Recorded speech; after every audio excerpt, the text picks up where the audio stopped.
जय हिंद दोस्तों। अगर हम इतिहास के पन्नों में देखें तो भारत के भूमि पर अब तक कई युद्ध लड़े गए हैं। इनमें से कुछ युद्ध तो बाहर के आक्रमणकारियों को भगाने के लिए लड़े गए हैं, तो कुछ युद्ध साम्राज्य विस्तार के लिए लड़े गए, तो कुछ युद्ध मात्र भूमि की रक्षा के लिए लड़े गए। लेकिन इनमें से एक युद्ध ऐसा था जो अपनी आन बान और अपने आत्मसम्मान को बचाने के लिए लड़ा गया, जो था हल्दी घाटी का युद्ध। 16वीं सदी में जब अकबर पूरा भारत लगभग जीत चुका था, तब अकेले मेवाड़ में महाराणा प्रताप अकबर के खिलाफ खड़े हुए। जब हल्दी घाटी का युद्ध हुआ था तब 80,000 की सेना थी अकबर की और 15,000 की सेना थी महाराणा प्रताप की। इसके बावजूद भी महाराणा प्रताप अकबर के खिलाफ खड़े हुए। महाराणा प्रताप बोलते थे, एक आदि पचपच को खत्म करेगा। हल्दी घाटी के युद्ध में अकबर की सेना में दम था, महाराणा प्रताप के सीने में दम था। अकबर कभी जीता नहीं, महाराणा प्रताप कभी हारे नहीं। 9 मई 1540 को कुतुबगढ़ में इनका जन्म हुआ। इनके पिता का नाम महाराजा उदय सिंह और माता का नाम जयवंती बाई था। माता जयवंती बाई न केवल इनकी माँ थी बल्कि इनकी पहली गुरु भी थी। बचपन से ही इतने बुद्धिमान थे कि खेल खेल में ये बच्चों के लीडर बन जाते थे।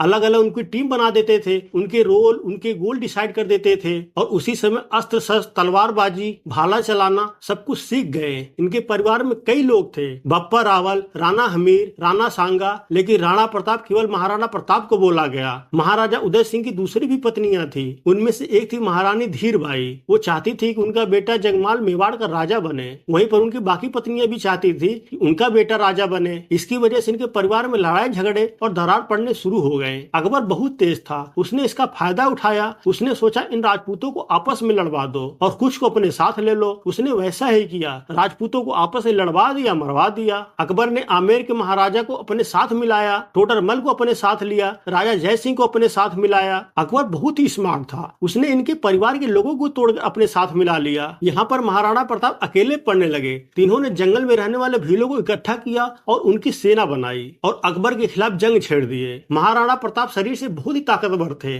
70 किलो का इनका कवच था, 10-10 किलो के इनके जूते थे, 25-25 किलो की इनकी 2 तलवारें थी, 80 किलो का इनका भाला था। हल्दी घाटी के युद्ध में इन्होंने बहलोल खान और उसके घोड़े समेत 2 हिस्सों में काट डाले थे। अकबर पूरा भारत तो जीत चुका था, बस उसके लिए मेवाड़ रह गया था। मेवाड़ उसके लिए किरकिरी बन गया था। पूरा भारत तो मान जाता था लेकिन मेवाड़ नहीं मानता था। मेवाड़ में महाराणा प्रताप सीना ताने खड़े थे। अकबर सेना के मामले में बहुत बड़ा था और महाराणा प्रताप सेना के मामले में बहुत छोटे थे, लेकिन इसके बावजूद भी अकबर इनके नाम से थरथर कांपता था। महाराणा प्रताप अपनी सेना का मनोबल बढ़ाने के लिए भीलों के साथ जंगलों में रहते थे। उनके साथ पत्तल पर उबली सब्जी, घास की रोटी और कच्चा खाना खाते थे। जमीन पर सोते थे, पैरों में पहनने के लिए जूते नहीं थे, सर पर छत नहीं था। गर्मी सर्दी बरसात सब बर्दाश्त करते थे। इसलिए वहाँ पर जंगल में जितने भी लोग थे सबके सब इनके साथ जुड़ने लगे। वो तन मन धन से महाराणा प्रताप के साथ हो गए। वो कहते थे, अगर आप कहे तो हम अभी अपनी गर्दन कटवा देंगे। इसलिए अकबर इनसे घबराता था। अकबर ने महाराणा प्रताप के पास 8 बार प्रपोजल भेजा था कि हमारा आधीन स्वीकार कर लो, लेकिन महाराणा प्रताप कभी नहीं माने। यहाँ तक कि एक बार अकबर बोला, मैं आधा हिंदुस्तान तुम्हारे नाम कर दूंगा, बस तुम मुझे मेवाड़ दे दो। लेकिन महाराणा प्रताप अकबर का आधीन नहीं स्वीकार किए। 1576 में जब हल्दी घाटी का युद्ध हुआ था, उस युद्ध में महाराणा प्रताप का जो घोड़ा था चेतक, उसके आगे हाथी का सूंड लगा हुआ था। इसको देखकर हाथी कंफ्यूज हो जाता था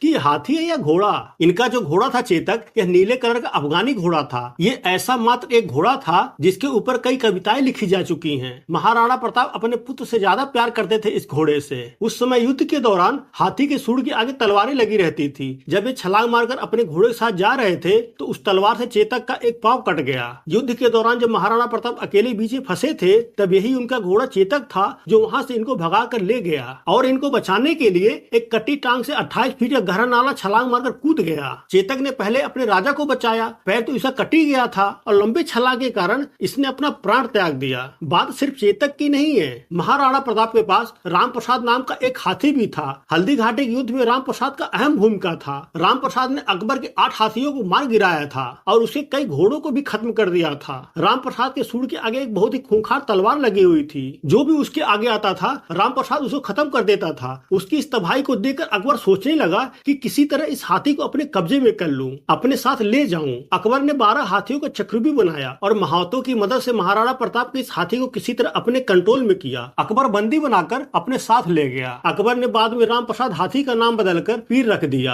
अकबर 28 दिन तक बोलता रहा, इसको सब कुछ खिलाओ, सब कुछ पिलाओ, लेकिन राम प्रसाद कुछ भी खाना पीना बंद कर दिया, अन्न जल का त्याग कर दिया। लेकिन अपने राजा महाराणा प्रताप के बिछड़ने के दुख में उसने ना कुछ खाया ना कुछ पिया और 28 दिन के बाद वो राम प्रसाद हाथी कमजोरी की वजह से से अपना शरीर त्याग दिया। अकबर ने कहा, एक जानवर होकर अपने मालिक के लिए इतना प्यार। जिस महाराणा प्रताप के हाथी ने मेरे सामने सर नहीं झुकाया, मैं उस महाराणा प्रताप का सर कैसे झुकवा दूंगा। इस युद्ध के 4 साल बाद यानी 1580 में अकबर फिर एक बार ट्राई किया। इस बार अकबर ने अपने सबसे शक्तिशाली सेनापति अब्दुल रहीम खान को भेजा। अकबर अपने सेनापति को बोला, मैं तुम्हें जिम्मेदारी देता हूँ कि तुम मेवाड़ को किसी तरह जीत कर ला दो। अगर महाराणा प्रताप को पकड़ लाए तो मैं तुम्हें मुंहमांगा इनाम दूंगा। इधर कुंवर सिंह जो सेनापति थे महाराणा प्रताप के, इन्होंने एक रणनीति बनाई। अब्दुल रहीम खान को कंफ्यूज करने के लिए शेरगढ़ के पास एक अटैक किया। अब्दुल रहीम खान का ध्यान जैसे ही इधर से भटका, इन्होंने क्या किया, इनके परिवार में जितने भी महिलाएं थी उनकी बहू बेटियों को बंदी बनाकर ले आया। जब ये बात महाराणा प्रताप को पता चला तो उनको अंदर से बहुत तकलीफ हुआ, बहुत बुरा लगा। महाराणा प्रताप स्त्रियों का बहुत सम्मान करते थे। उन्होंने अब्दुल रहीम खान की बेटी, उनकी बहू, उनके बच्चे सभी से पहले तो माफी मांगे, फिर कहा इन सभी को पूरे मान सम्मान के साथ वापस छोड़ के आओ। उन्होंने कहा, युद्ध तो जंगे मैदान में लड़ेंगे, औरतों को पूरी तरह इज्जत के साथ वापस करके आओ। हल्दी घाटी का युद्ध इतना खौफनाक था कि आज 300 साल बाद भी वहाँ पे खुदाई करने पर जमीन के नीचे से तलवारें निकलती हैं। हल्दी घाटी युद्ध का खौफ इतना ज्यादा था कि वहाँ पर सिक्का करेंसी महाराणा प्रताप के नाम से चलता था। अकबर के नाम की करेंसी तक नहीं चल पाई थी। अकबर महाराणा प्रताप के नाम से इतना घबराता था कि रात को सोने से पहले कहता था, कोई महाराणा प्रताप का नाम मत ले लेना मेरे सामने, नहीं तो उसका नाम लोगे तो रात को मुझे आकर सपने में डराएगा। महाराणा प्रताप का खौफ इतना ज्यादा था कि एक बार ये अफवाह फैल गई कि महाराणा प्रताप अपनी हार स्वीकार कर रहे हैं और अकबर की अधीनता स्वीकार करने आ रहे हैं। तो उन दिनों अकबर के राज के अंदर बीकानेर के राजा हुआ करते थे पृथ्वीराज राठौर। अकबर ने राठौर को बुलाया और कहा, देखो पृथ्वीराज, क्या खबर आई है, महाराणा प्रताप अपनी हार स्वीकार कर लिया है। पृथ्वीराज को ये बात हजम नहीं हो रही थी, तो उन्होंने महाराणा प्रताप को एक पत्र लिखा, मुझे विश्वास नहीं हो रहा है ये बात सुनकर कि क्या अब जंगल का शेर सियारों के साथ रहेगा, क्या सूर्य अब बादलों के पीछे छिप जाएगा, क्या चातक अब धरती का पानी पिएगा, क्या हाथी अब कुत्ते जैसा जीवन बिताएगा, क्या तलवारें अब म्यान के अंदर चली जाएंगी, राजपुतानी अब विधवा हो जाएंगी। आपकी सौगंध ये बात सुनकर मेरा दिल कांप उठा है, कृपया आप ही बताइए ये बात कितना सही है। ये लेटर पढ़ते ही महाराणा प्रताप की आंखें गुस्से से लाल हो गई। महाराणा प्रताप बोले, बादलों में वो दम था जो सूरज को रोक सके, जो शेर को मार सके, ऐसे सियार ने कभी जन्म नहीं लिया, और कुत्ते की तरह जीवन जीने वाले हाथी की बात हमने सुनी नहीं है। महाराणा प्रताप बोले, भूखा प्यासा रह के मेवाड़ की रक्षा करूंगा, प्राण जाने दूंगा पर मेवाड़ नहीं जाने दूंगा। इसके कुछ समय बाद एक बार जंगल में शिकार करते समय महाराणा प्रताप जख्मी हो गए और उनकी जान चली गई। अगर आपको वीडियो पसंद आए तो प्लीज लाइक, शेयर और सब्सक्राइब करें। मिलते अगले वीडियो में, तब तक के लिए जय हिंद।